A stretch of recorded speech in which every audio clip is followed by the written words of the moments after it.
नमस्कार, बहुत बहुत स्वागत है आपका इनसाइडर लाइव में और मैं हूं आपके साथ में नेहा। सूबे के चतरा जिले में सनकी प्रेमी ने अपने ही अपहरण की झूठी साजिश रच दी। एक ऐसा ही सनसनीखेज मामला प्रकाश में आया है। मामला पत्थलगढ़ा थाना क्षेत्र के नोन गांव का है, जहां प्रेमी बादल कुमार साव ने पहले गांव की एक नाबालिग युवती को अपने प्रेम जाल में फंसाया और बाद में उसे शादी का झांसा देकर साथ लेकर रफू चक्कर हो गया। मामले का खुलासा तब हुआ जब युवती के गायब होने के बाद उसके परिजनों ने अपहरण की शंका व्यक्त करते हुए पत्थलगढ़ा थाना में आरोपी के विरुद्ध प्राथमिकी दर्ज कराई। वहीं आरोपी के पिता के द्वारा भी अपने पुत्र के अपहरण की शिकायत थाना में दर्ज कराई गई थी, जिसके बाद मामले की जांच करते हुए पुलिस ने पूरे साजिश से पर्दा हटाया। सिमरिया एसडीपीओ अशोक प्रियदर्शी ने बताया कि पत्थलगढ़ा थाना क्षेत्र के नोनगांव की एक नाबालिग लड़की के अपहरण की लिखित सूचना विगत 15 जून को प्राप्त हुई थी।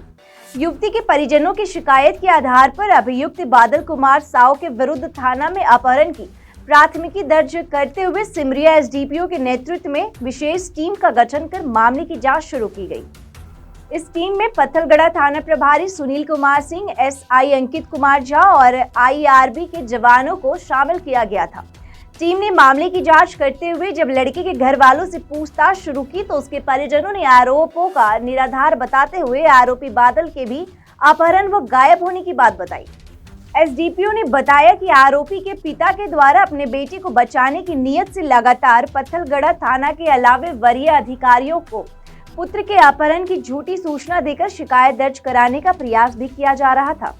सिमरिया अनुमंडल पुलिस पदाधिकारी ने बताया कि अभियान के दौरान ही जांच टीम को गुप्त सूचना मिली कि आरोपी युवक बादल कुमार साव हजारीबाग जिले के विष्णुगढ़ थाना क्षेत्र में रह रहा है, जिसके बाद थाना प्रभारी के नेतृत्व में जांच टीम को आरोपी गिरफ्तारी को लेकर विष्णुगढ़ भेजा गया, जहां विष्णुगढ़ थाना पुलिस के सहयोग से आरोपी बादल कुमार को पुलिस ने धर दबोचा। साथ ही मौके से ही अपहृत नाबालिग युवती को भी टीम ने सकुशल बरामद कर लिया। दिनांक 15/6/2023 को पत्थलगढ़ा थाना क्षेत्र के ग्राम नोनगांव से एक नाबालिग बच्ची का अपहरण होने की एक सूचना प्राप्त हुई थी, जिसके संबंध में उनके लड़की के परिजनों द्वारा एक बादल कुमार साव के विरुद्ध प्राथमिकी दर्ज कराई थी। अनुसंधान के क्रम में जब लड़के के परिजनों से पूछताछ की गई तो पूछताछ के क्रम में यह बात प्रकाश में आई।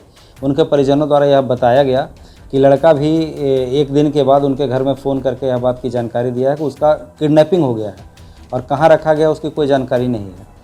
तो लगातार इन दोनों घटनाओं का अनुसंधान किया जा रहा था। लगातार हमारे पुलिस अधीक्षक महोदय द्वारा भी निर्देश प्राप्त हो रहे थे। कल एक सूचना प्राप्त हुआ कि जो ये अभियुक्त प्राथमिकी तो बादल कुमार साहब है, इनको विष्णुगढ़ थाना क्षेत्र में देखा गया है। इस संबंध में तत्काल एक छापामारी टीम भेजी गई थी, जहाँ से बादल कुमार को पकड़ा गया और उनके निशानदेही पर लड़की को बरामद कर लिया गया है तथा लड़का से अग्रतर पूछताछ के क्रम में इन्होंने ये अपने अपहरण करने की जो कहानी थी, मनगढ़ंत कहानी थी, उसके बारे में स्वीकार किया तथा इनके द्वारा बताया गया कि इन दोनों के बीच प्रेम प्रसंग बहुत पहले से चल रहा था तथा लोगों के नज़र में न आ जाए, इनके विरुद्ध प्राथमिकी दर्ज नहीं हो जाए, इसीलिए इन्होंने एक मनगढ़ंत झूठी कहानी अपने अपहरण की बताई थी। जो गिरफ्तार अभियुक्त है इनको न्यायिक अभिरक्षा में भेजा गया है। नाबालिग के बाद आरोपी बादल कुमार साव ने पुलिस के समक्ष स्वीकार किया कि उसका अपहरण नहीं हुआ था, बल्कि उसने नाबालिग के प्रेमिका के साथ मिलकर अपने ही अपहरण की झूठी कहानी रची थी ताकि कोई हम लोगों को खोजबीन न कर सके।